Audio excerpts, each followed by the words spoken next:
Hello, I'm Bernard Hickey from interest.co.nz and welcome to our monthly report on emerging Asia with Peter Redward from Redward and Associates. Welcome in, Peter. Thank you.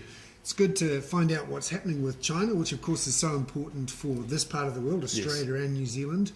What's going on with the Chinese economy, which of course is the powerhouse of emerging Asia?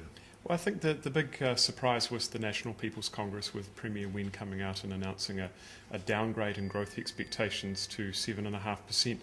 In our opinion, that number doesn't really mean anything. It really is symptomatic of the underlying slowdown that's going on in the economy anyway. China will probably continue to grow somewhere in the region of 8 to 8.5% this year. And what are the latest figures showing about how slow or fast that growth is? Is it going to be a hard landing, a soft landing?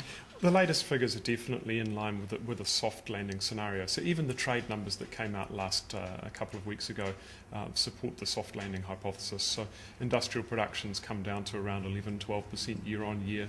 Fixed asset investment's still running at about 20-21% year on year. So the numbers are still pretty good in general. There are signs that they're slowing, but there isn't any sign at this stage of clear stress. What about though in the housing market in China? Some people have said prices are falling in some of the big cities, and this is flowing through into some parts of the economy? Well, the housing market's a big question mark because, yes, at face value you can come across lots of evidence to suggest that there's been overbuilding, overcapacity put in place, that prices are too high, etc., so sort of the bubble hypothesis.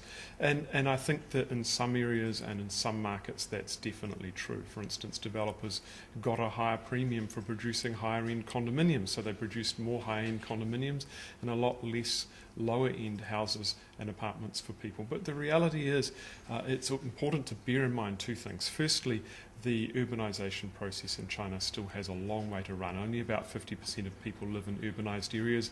Even if you adjust for the definitions of urbanisation in China, the threshold is a lot higher to achieve that level.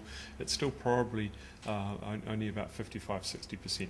Secondly, the quality of the housing stock is still, by Western standards, extremely poor.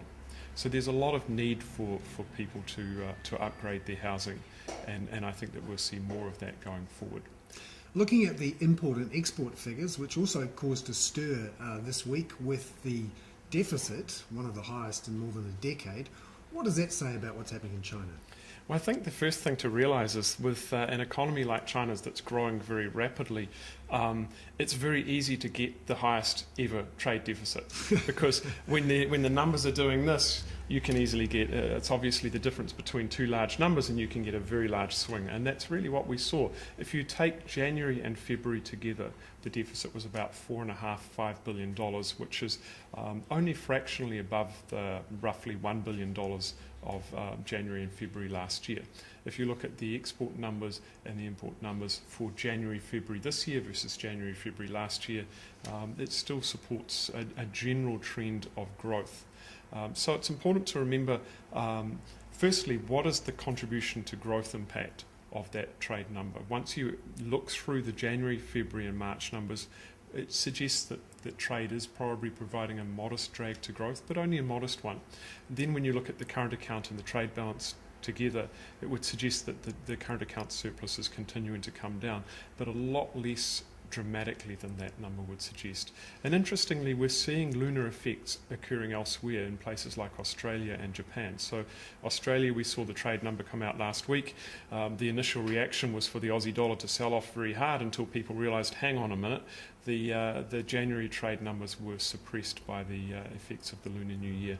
And again in Japan, we've seen a very large trade deficit occur in Japan.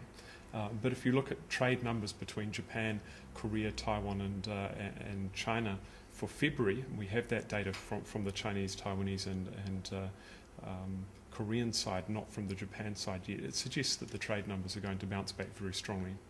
Because some people are worried that the slowdown in Europe, which is China's largest trading partner, could drag on that export growth from China. Certainly it can. And that's really what we are seeing. We are seeing growth in the export numbers slowing. the net contribution to growth from trade is coming off. So trade is dragging on growth, but that's not really a cause for concern. The bigger cause for concern, and this has been the case in Japan in the late 1980s, Korea, Indonesia, Malaysia during the Asian crisis, and people are worried about it for China today, is not a slowdown coming from the external sector, but a sudden drop in domestic demand, particularly fixed asset investment around the housing, etc., leading to a sudden drop in fixed asset investment. That in turn leads to a drop in import demand, and then you get the hard landing scenario playing out. And ironically, that would involve the trade surplus surging and the net contribution from trade actually picking up very strongly. But it would also involve, from our perspective, down under, a very substantial fall in commodity prices. Right, now looking at what's happening with the currency, we saw some discussion this week that the People's Bank of China was going to suppress the inevitable rise in the currency to help its export sector. Is that what you're saying? Not at all. I don't think that's what we're seeing at all. I think policymakers are definitely concerned about the appreciation of the renminbi. They don't want it to appreciate at the moment, given the slowdown that we're seeing. But the reality is that the currency is going to provide only a very minimal impact on growth in China. The elasticity of demand for Chinese goods is not particularly strong to the currency effect. And secondly, it's likely that it's actually related to the implementation of internationalisation of the renminbi, in particular band widening. So I think what they've done is essentially they didn't want spot dollar China to drop suddenly. So rather than announcing a band widening, which would have seen dollar China move to the bottom of the new band, they effectively pushed the fixing rate up, and that allowed them the headroom to adjust the currency band at some point. So no major change in currency policy? No major change, I don't think. Right.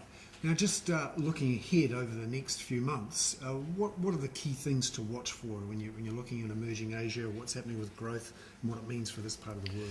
I think the key things to watch are really commodity prices and stock markets and credit spreads.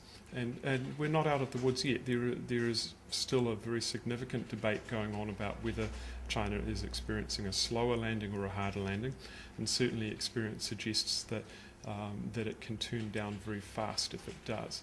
So that's certainly a drag. Elsewhere, people are continuing to become increasingly concerned about developments in India, with the Indian economy slowing down significantly as well. We've got the Reserve Bank meeting tomorrow. The expectations are for no change in policy, but there is a risk, and certainly it's my view as well, that they could cut rates. What about monetary policy too in China? Any talk of a change in the reserve requirement ratio, or even a cut in the interest rates? I think the reserve ratio is something that people like to talk about because they can get a handle on it and it's easy to understand. But in and of itself, it's actually relatively uninteresting. All it does is they adjust that and effectively release or impound capital on bank balance sheets in order to provide the liquidity into the money market.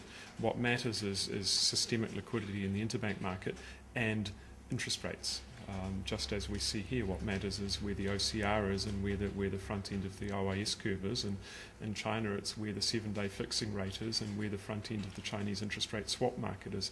And in China's case, I think what you're likely to see is increasing reliance on monetary easing, so an increasing willingness to allow liquidity in the interbank market to build, pushing the 7-day repo fixing rate down and steepening the interest rate swap curve, and providing more capital at a lower funding cost to banks, to businesses and households.